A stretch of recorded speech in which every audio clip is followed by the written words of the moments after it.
ఇవాల్టి కథ బంధువులున్నారు జాగ్రత్త. ఒకానొకప్పుడు సూర్యాపురం అనే గ్రామంలో రంగదాముడనే దానశీలి ఉండేవాడు. ఆయన ఆదిలో గొప్ప ధనవంతుడే అయినా తన భవిష్యత్తు గురించి ఆలోచించకుండా దానాలు చేయడం వల్ల కొద్ది కాలంలోనే బికారి అయిపోయాడు.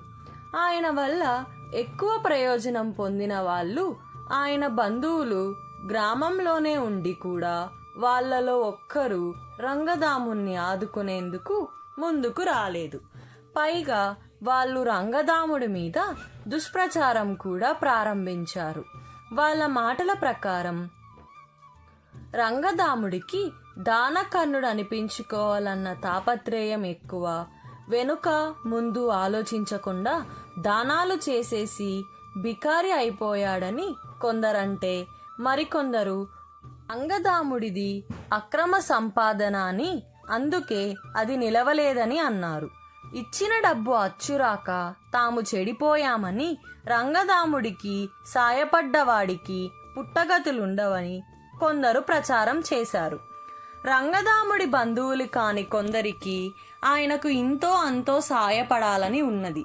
అయితే బంధువులందరూ ముక్కుముడిగా చేసే దుష్ప్రచారం చూసి వాళ్ళు భయపడిపోయారు. ఇలాంటి పరిస్థితుల్లో రంగదాముడు ఆ గ్రామంలో ఉండలేక భార్యాబిడ్డలతో దూర ప్రాంతాలకు బయలుదేరాడు. వాళ్ళు అలా కొంత దూరం ప్రయాణం చేసి అందరూ ఒక చెట్టు కింద చతికిల పడ్డారు. పిల్లలు వెంటనే నిద్రపోయారు. రంగదాముడి భార్య విచారంగా, ఏమండి, మనం బంధువులకు ఉపకారమే తప్ప అపకారము చేయలేదు కదా, వాళ్ళందరూ మన మీద పగబట్టడానికి కారణమేమిటి అని అడిగింది. రంగదాముడు నవ్వి, వెర్రిదానా, వాళ్ళు మనకు బంధువులు కాబట్టి కష్టాల్లో మనన్ను ఆదుకోవలసిన బాధ్యత ఉన్నది. ఆ బాధ్యత నుంచి తప్పించుకునేందుకే వాళ్ళు అలా దుష్ప్రచారం ప్రారంభించారు. మన పట్ల బాధ్యత లేని వాళ్లకు మనం ఇచ్చేది పుచ్చుకోవడమే తప్ప వేరే ఆలోచన ఉండదు, తెలిసిందా అన్నాడు. రంగదాముడి భార్య నిట్టూర్చి నిద్రలో పడింది. అంతలో రంగదాముడికి కూడా చిన్న కునుకు పట్టింది. ఆ కునుకులో ఆయనకొక కల.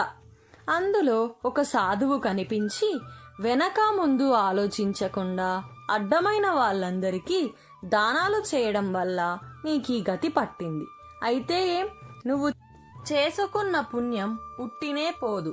అది రాగి ఉంగరంగా మారి ఈ చెట్టు తొర్రలో ఉన్నది.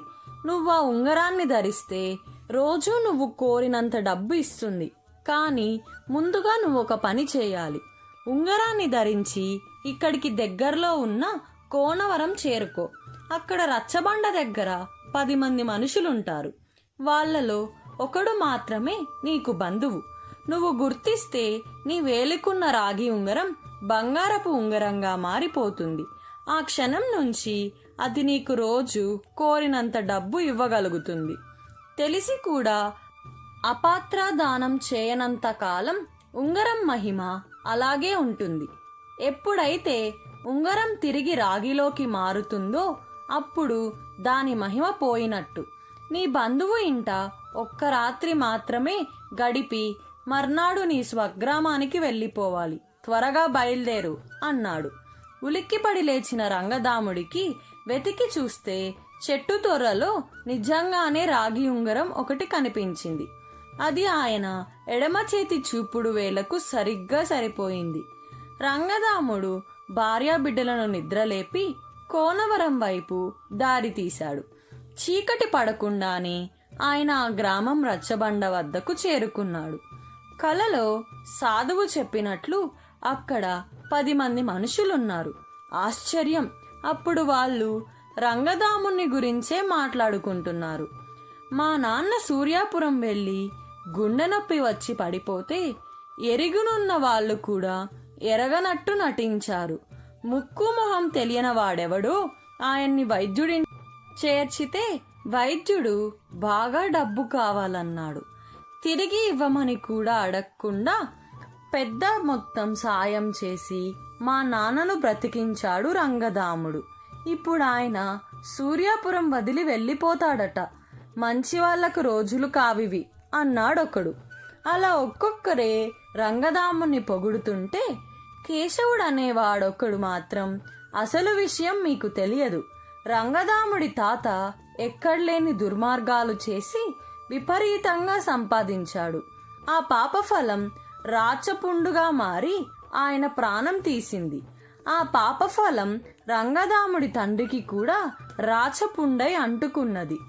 సాధువులను అడిగితే నీకున్నదంతా దానం చేయడం మొదలుపెట్టు. నువ్వు దానం చేసిన డబ్బులలో న్యాయంగా ఆర్జించినది ఒక్క రాగి నాణం ఉన్నా సరే నీ తాత చేసిన పాపం పూర్తిగా పోతుంది అని రంగదాముడికి చెప్పారు.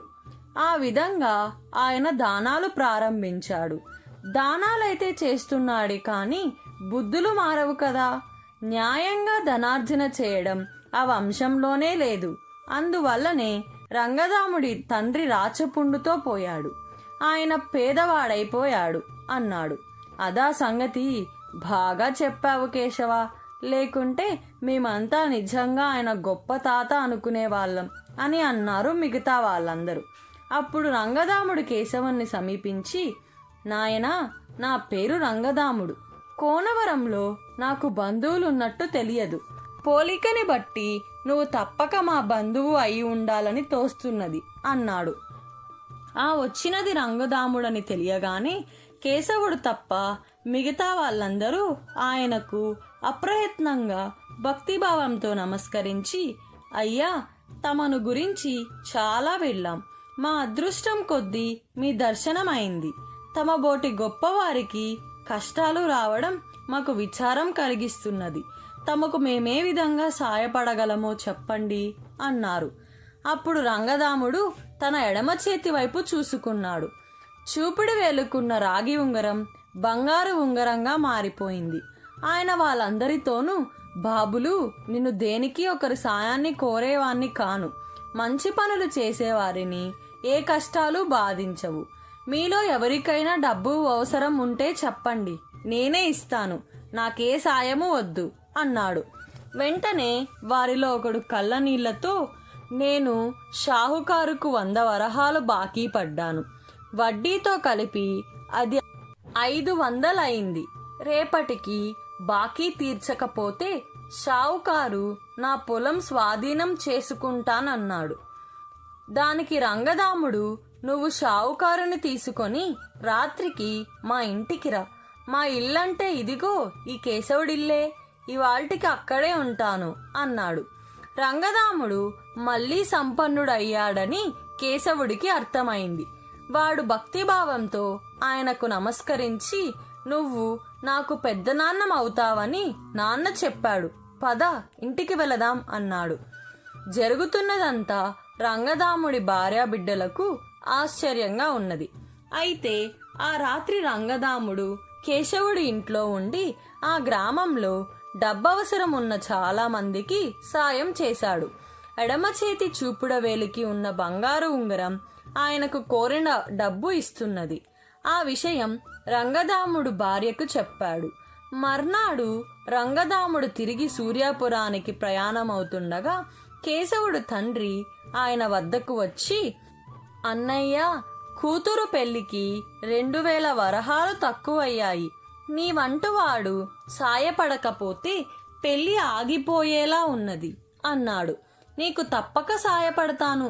వెంటనే గ్రామాధికారి వద్దకు వెళ్ళి రుణపత్రాలు రాయించుకుందాం పద అన్నాడు రంగదాముడు. రుణపత్రమా? అంటే నువ్వు నాకు సాయం చేయవన్నమాట, అప్పిస్తావన్నమాట. అవునా అన్నాడు కేశవుడి తండ్రి తెల్లబోయి. సాయం పుచ్చుకునేవాడు బిచ్చగాడవుతాడు. నా బంధువుల్ని, స్నేహితులన్నీ బిచ్చగాళ్ళుగా చూడలేను కదా, అందుకే అప్పిస్తాను అన్నాడు రంగదాముడు. పోని అప్పిస్తే మాత్రమైనా వాళ్లకు పత్రాలెందుకు, నోటి మాట చాలదా అన్నాడు కేశవుడి తండ్రి. నువ్వెవరికైనా నోటి మాట మీద అప్పులిచ్చి చూడు, నా బాధ తెలుస్తుంది అన్నాడు రంగదాముడు. కేశవుడి తండ్రి మౌనంగా ఊరుకున్నాడు. రంగదాముడి నుంచి అప్పు మాత్రం తీసుకోలేదు. అక్కడి నుంచి తిరుగు ప్రయాణం అయ్యాక దారిలో మళ్ళీ అదే చెట్టు కింద విశ్రాంతి తీసుకున్నారు రంగదాముడు భార్యాబిడ్డలు. పిల్లలు నిద్రపోయారు. అప్పుడు రంగదాముడి భార్య భర్తను, అందరికీ సాయం చేసిన మీరు మీ తమ్ముడికి ఎందుకు సాయం చేయలేదు అని అడిగింది. వెర్రిదానా, వాడు నా దగ్గర డబ్బుంది కదా అని అడిగాడు తప్ప అవసరమై అడగలేదు. నిజంగా అవసరంలో ఉన్నవాడు రుణపత్రం రాసైనా సరే అప్పు తీసుకుంటాడు. అర్థమైందా? తెలియని వాడెవడైనా సరే నన్ను సాయం అడిగాడంటే వాడు నిజంగా అవసరంలో ఉండి ఉండాలి. కొందరు మోసగాళ్ళు కూడా ఉండవచ్చు, కానీ మనకు తెలియనంత కాలం ఎవరిని మోసగాళ్ళుగా భావించకూడదు.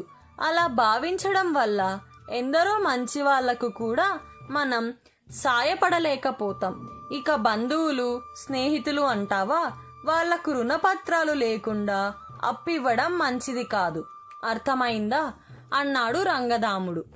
ఈ సమాధానానికి తృప్తిపడి రంగదాముడి భార్య నిద్రపోయింది. తర్వాత రంగదాముడు చిన్న కునుకు తీస్తుండగా అప్పుడు కలలో మళ్ళీ సాధువు కనిపించి, అడిగిన వాళ్ళందరికీ దురాలోచన లేకుండా చేసిన నీ పాత దానాల కంటే బుద్ధి కలిగి చేసే ఇప్పటి నీ దానాలే గొప్పవి. కోనవరంలోని బంధువుని గుర్తించగానే నీకు బుద్ధి వచ్చినట్టు తెలిసింది నాకు. ఇక మీదట ఇదే విధంగా నువ్వెన్ని దానాలు చేసినా పేదరికం నీ దరిదాపులకు రాదు అని మాయమయ్యాడు. తర్వాత సూర్యాపురం చేరుకున్న రంగదాముడు ఎంతో కాలం మంచి పేరు ప్రతిష్టలతో సుఖంగా జీవించాడు. కథ సమాప్తం. ఈ కథ మీకు నచ్చినట్లయితే మా ఛానల్కు లైక్ చేసి, షేర్ చేసి, సబ్స్క్రైబ్ చేయండి.